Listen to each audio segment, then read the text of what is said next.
بریم ببینیم داخل این تخم مرغ خوشگل چه خبره.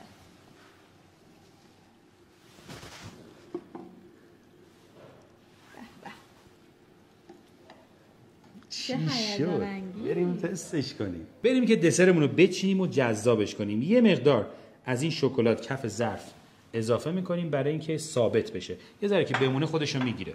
حالا ما میتونیم داخلش انواع خوراکیایی که دوست داریم. برای مثال من کیک شکلاتی از همین چیز آماده اضافه کنید. بیسکویت دوست دارید داخلش بریزید، پسته از این پرینگلزا، حتی توت فرنگی هم میتونیم اضافه کنیم داخلش. و در آخر هم که بستنی بهش اضافه کنیم چه شود. تا بالا همچین دسری نه تست کردی؟ نه.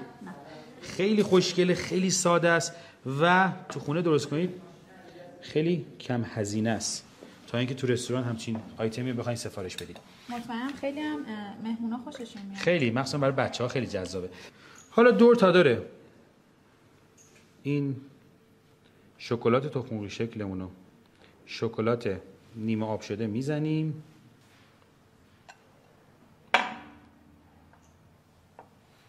این خودشو میگیره. فقط اینکه چون بستنی داره دیگه ما اینو باید سریع سروش کنیم. میتونیم هم حالا دورش رو با چاقو به این شکل تمیز کنیم. در آخرم برای گارنیش و خشک شدنش یه مقدار شکلات، اشکال نداره، لطف کرد و رنگ طلایی اسپریش رو بهش اضافه کرد. خیلی خوشگل شد. آقا بیا از بالا بگیر. بیا بیا بیا.